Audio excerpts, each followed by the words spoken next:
So back in 1996, I traveled to Vietnam for the very first time. I had escaped by boat as a toddler. And for a kid who grew up on Honey Nut Cheerios and Houston Oilers football, that entire trip was an eye-opening experience. But there was one incident that really stood out in particular. My aunt and grandmother, they lived on the outskirts of Can Tho, a large metropolitan city on the Mekong Delta. And every morning, my aunt, she'd hop on her scooter and she'd go to the farmer's market. And she'd buy some of the freshest of ingredients. I mean, I can still smell the fresh basil, the fresh cilantro. But one morning I woke up and things were a little bit different. It was monsoon season. And it had rained heavily that night, and the rain had flooded the dirt roads. And nobody could actually make it to the market that morning. So without breakfast, I did the best thing I could think of, which was lie back down, close my eyes, and fall asleep. But by dinner time, it had rained all day, and by dinner time, I was just starving. And then my two cousins, they're aged about 10 and 12 at the time, they ran out into the yard, and within half an hour, they came back with 2 buckets full of frogs. Frogs about half the size of your hand. Now, I can't say I enjoyed dinner so much that night. I can't even say that I took more than a couple of bites. But the reason I remember this day so well, and the reason why I bring it up here today, is because there was one single reason we were in such a predicament. My grandmother's house didn't have electricity, which meant we didn't have a refrigerator and all the conveniences that come with one. And so what I had come to love about those daily trips to the market, the fresh ingredients, well, it turns out it wasn't done out of personal preference or any sort of local foodie movement, but it was actually done out of necessity. And so that day, I learned a very important lesson. Energy is vital. From powering that refrigerator that we needed that day to the energy now powering all the smartphones in the world. It is energy that powers the night light that comforts our kids to sleep. And it is energy that holds back the dark. Without it, we have no modern day civilization. So energy is so important. How much attention do we actually pay it? So let me ask you guys a question in the audience. How many of you have thought, let's say by a show of hands, how many of you have thought about energy, directly about energy, let's say today? Okay, how about the past month? Okay, so the rest of you guys, you're not alone. A 2016 study by Accenture found that Americans think about energy on average for only 8 minutes a year. That's right, 8 minutes a year. So if energy is so vital, how come we seem to take it for granted? Well, I believe the answer really lies in human nature. And human nature is all about relationships. Relationships with the things that we use, the activities we do, and the people we engage with. With energy, our relationship is virtually non-existent. We've simply been consumers of what energy makes possible, with little to no awareness of the original source of that energy. And it's actually very easy to be completely oblivious to this. Our traditional energy infrastructure puts that original energy source far, far away. For example, oil and gas can be produced from remote platforms located hundreds of miles offshore. Electricity generated from coal and gas-fired power plants must travel for miles and miles on high-voltage transmission lines to eventually reach your home. But that was the traditional energy infrastructure. Today, given the urgency of climate change and a global population reaching 9 billion by 2050, we're now in the midst of an energy transformation, and a transformation that is being led by solar. Over the past 2 years, there's been more solar power built than the total amount of coal, gas, and nuclear power plants combined. Now, some skeptics might say, so what? It's just another form of electricity. And even some supporters might say, yeah, solar's great. It's a clean source of electricity. But today, I'm taking it one step further. I am claiming that solar is a game changer. And the reason I make this claim is that solar has one key characteristic that makes it different from all our other traditional energy sources. Solar puts power generation back in people's hands, back in their control, and that makes all the difference. So about 1 million years ago or so, our ancestors were at a similar turning point. They had somehow figured out how to create and control another form of energy, fire. And it was their control of fire and their direct relationship using it that was a turning point in human evolution. It provided them a means to eat cooked meat, increasing their metabolic intake to fuel their hunts and grow their brains. It provided them warmth and allowed our ancestors to survive colder temperatures and expand across the globe. And it provided light and became a gathering spot that increased social interactions, and some say was the catalyst for the development of language. The key here is that our ancestors were able to create their own fires and use it how they wanted it and when they wanted it, to not only have a profound impact on their daily lives, but also on the direction of civilization. Solar can be our modern day fire. Prices have dropped dramatically in the past 5 years, and people from all income levels can affordably install solar on their own homes. People are doing it here in Texas, up in New York, and even in Alaska.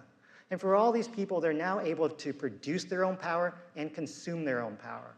It's like each and every one of us having our own personal power plant, providing us a direct relationship with energy and a sense of control that we have not had with our traditional energy infrastructure. And like fire, this sense of control really appeals to our intrinsic desire for autonomy, our intrinsic desire for relationships. Case in point, have you guys ever talked to someone who has installed solar in their homes? These guys, they love it. They can't stop talking about it. They even check their monitoring app on their phones a few times every day. But the truth is, there's this magic emotional attachment that comes with solar, and so much so that whenever you see a photo of a solar home, let's say on Facebook, for example, it's a photo of a family standing in front of that home, smiling, happy, and proud. Nobody ever posts photos of themselves standing in front of an oil and gas well, or even a coal-fired power plant. And the reason is because these things are so far removed. Solar, on the other hand, has so much more of a direct personal touch. And it's this strong direct personal touch that marketers really strive for with consumer products. And believe it or not, solar is a consumer product. This is an extremely important point. Because consumers are now purchasing solar, the rate of solar adoption is now governed by the social behaviors of consumers, with all their whims and all their irrational behaviors. Now, this fact might give you pause. You might be thinking, whoa, relying on people, especially other people, that doesn't bode well. Well, you would be wrong. The consumerization of solar has actually been a big plus. There's a term in our industry called the neighborhood effect, and it's based on research by Professor Varun Rai here at UT Austin and Professor Kenneth Gillingham up at Yale. And what they found is if you lived in a neighborhood with a solar home, maybe you talked to that neighbor, maybe you simply drove by and saw those panels, then you would be 5 times more likely to go solar than someone who lived in a neighborhood without a solar home. What this implies is that solar is contagious. And furthermore, the purchase of solar isn't always about the financial return, the payback period, or the ROI. Many times, the purchase is an emotional decision. Sometimes it's about fulfilling that internal desire for that product, and sometimes it's about keeping up with the Joneses. But the implications of this are huge. For example, the rate of solar adoption between 2006 to 2016 exceeded the EIA's 2006 forecast by 500%. They underestimated by 500%. This is the power of consumerization. Now, our direct relationship with solar provides us another opportunity. It provides us an opportunity to build energy awareness. So let me take a step back and ask you guys another question. How many of you have heard of the term kilowatt hour? Okay. How many of you actually understand what a kilowatt hour means? So where we are today with energy really reminds me of the local food movement. 20 years ago or so, we really didn't know where our food came from. We didn't know what organic meant. We didn't think about industrial food lots. Hell, I still loved Happy Meals. But as more information about how we produce food became available, we became more aware consumers. We started wanting better foods. We wanted heirloom tomatoes, pasture-raised eggs, hyper-local farm-to-table restaurants. With solar, we can do the same with energy. By having our own systems, we start to understand what we produce and what we consume, and how we produce and consume that energy. Let's take my kids, for example. At my house, I've got this app on my phone that tells me in real time how much energy my house's solar system at my house is producing and how much energy my home is consuming. And every once in a while, if you guys come to the house, you'll see my kids just running around with the phone, open up to this app. And what they're trying to do is use as little energy as possible. They'll turn off the lights, they'll turn off the air conditioning, and once they even asked, hey, Dad, can we turn off the refrigerator?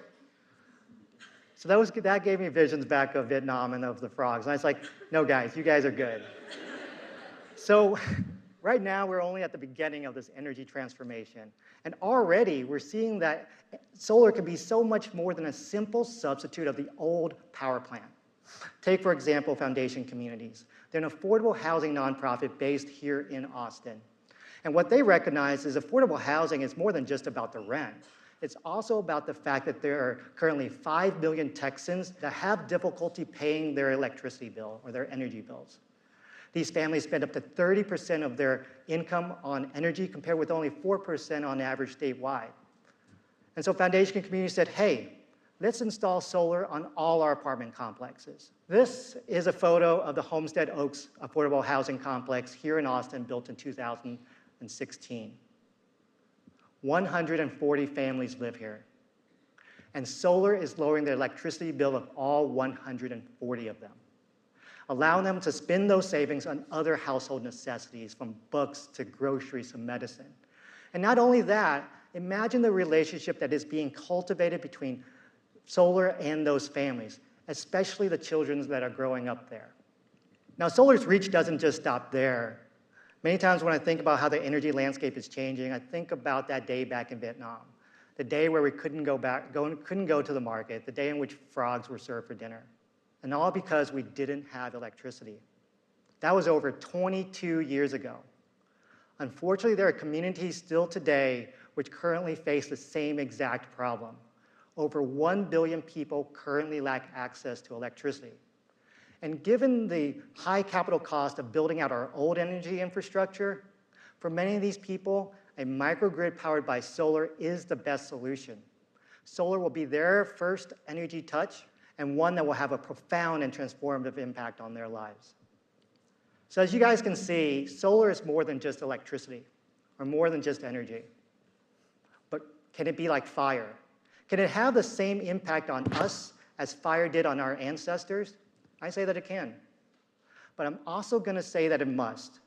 Solar really holds the key to solving one of the greatest challenges currently facing humanity: climate change. And combating climate change really requires scale. Yet, despite all the positive things you've heard about solar, right now only 1% of homes in the US have it. Therefore, to achieve the scale that we need in the time frame we need, we must leverage the power of our relationship with energy that comes inherent with solar. We must combine the power of consumerization with the virality of social networks to drive a growth in solar akin to how Facebook achieved 2 billion users in just 15 years. And we need to use the personal antidotes and harness that collective energy awareness to really overcome those abstract arguments that are currently plaguing climate change debates. So I leave you here today with a call to action, especially all the students in the audience. What can you do to cultivate the bond between people and the energy that powers their lives? Thank you.